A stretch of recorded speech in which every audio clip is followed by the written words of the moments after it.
Simplify your spaces, embracing minimalistic living for maximum impact. Hi, I'm Sapna Agarwal, Creative Director at ANSA Architecture and Interior Design Consultancy और आज हम बात करने वाले हैं minimalistic living पे और उसको इंटीरियर्स में कैसे यूज़ किया जा सकता है। इसके टोटल 5 प्रिंसिपल्स होते हैं जिसमें सबसे इम्पॉर्टेंट प्रिंसिपल होता है डीक्लटरिंग, यानी कि आप अपनी बिलोंगिंग्स को इवैल्यूएट करिए, जो भी आपकी अननेसेसरी चीज़ें हैं वो निकाल दीजिए। यानी कि अगर आपके पास कोई अननेसेसरी वार्डरोब है, females you will really need some assistance here, उसमें से सारी ड्रेसेस निकाल दीजिए जो आप नहीं पहनते। जितना आपके बेड के अंदर सामान है, जितना आपके पास स्टोर के अंदर सामान है जो आप नहीं यूज़ करते, अननेसेसरी रखा हुआ है, वो हटा दीजिए। उसके अलावा आपका जो विजुअल क्लटर है उसको रिड्यूस करिए, क्योंकि उससे क्या होता है कि आपका ना माइंड में कहीं एक पीस आती है। जब विजुअल आपको क्लूज बहुत ज़्यादा नहीं आ रहे होते तो माइंड थोड़ा सा पीसफुल हो जाता है और एक बहुत सुंदर सी सेंस आती है स्पेशियसनेस की। समहाउ ये बहुत ही एक लिबरेटिंग प्रोसेस होता है, क्योंकि हम ब्रेक कर जाते हैं कंज्यूमरिज्म से, यानी कि सब खरीद रहे हैं और मुझे खरीदने की ज़रूरत है, ऐसा कोई नॉर्म नहीं रह जाता। Second very important principle is the design principle, यानी कि हम क्या कलर्स यूज़ करें, कौन से टेक्सचर्स करें, किस तरीके का डिज़ाइन लें। Neutral colour palette, clean lines, uncluttered surfaces, ये मिनिमलिज्म का बेस है। आप एम्फसाइज करिए फंक्शनैलिटी पे, क्वालिटी, क्राफ्टमैनशिप पे, रादर दैन कि चीज़ें ज़्यादा हो। Carving is an absolute no.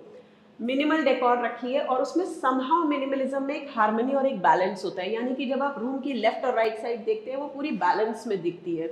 कभी भी ऐसा नहीं लगेगा कि एक साइड हैवी है और दूसरी साइड लाइट है। बहुत सुंदर सा एक बड़ा सटल सा बैलेंस होता है हमेशा डिज़ाइन में। Third very important principal, mindfulness. आप इंटेंशनल रहिए कि आपके पास पोजेशन में क्या क्या है और उसकी कितनी स्टोरेज स्पेस है, यानी जितनी स्पेस है बस उतना ही खरीदिए, उससे ज़्यादा नहीं। आप कॉन्शियस डिसीजन करिए कंजम्पशंस के लिए। आप अननेसेसरली जो हम शॉपिंग करते हैं, हम अननेसेसरली चीज़ें जो लगाते जाते हैं, पेंटिंग्स लगा दी, एक्सेसरीज लगा दी, सब कुछ लगा दिया, बट उसकी ज़रूरत नहीं है। सो आपकी चॉइसेस बहुत कॉन्शियस कंजम्पशंस पे हो जाती है। आप फोकस करिए कि आपका प्रेजेंट मोमेंट कैसा है और अप्रिशिएट करिए सराउंडिंग्स को। बहुत ज़्यादा चीज़ें भरने की बजाय हम minimalism is more about appreciating the environment. Fourth very important practice, इसका जो बेनिफिट होता है वो होता है प्रैक्टिकल बेनिफिट्स। सबसे इम्पॉर्टेंट, ईजियर टू क्लीन, यानी कि आपकी मेंटेनेंस बहुत कम है, आप जेन्युइनली इसको ईजिली मेंटेन कर पा रहे हैं, बहुत ज़्यादा क्लटर नहीं है, आपने एनवायरनमेंट पे अपने फुटप्रिंट्स को कम कर दिया और आपने बहुत ज़्यादा कंट्रीब्यूशन ले आए हैं सस्टेनेबिलिटी की तरफ, यानी कि आप actually you have started thinking about the environment and who we are, what are we doing to our environment. Fifth very very important is freedom and fulfilment.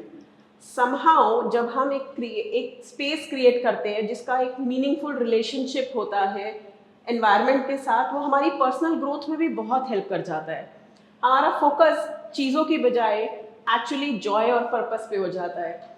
And somehow it is you can actually simplify for more fulfilling existence, यानी कि आप दोनों को एक harmony में ले आए, अर्थ को और अपने आप को, जिसमें आप दोनों किसी भी तरीके से कोई क्लैश नहीं ला रहे हैं और समहाउ आपका फोकस हैप्पीनेस पे ज़्यादा हो गया इंस्टेड ऑफ चीज़ों पे।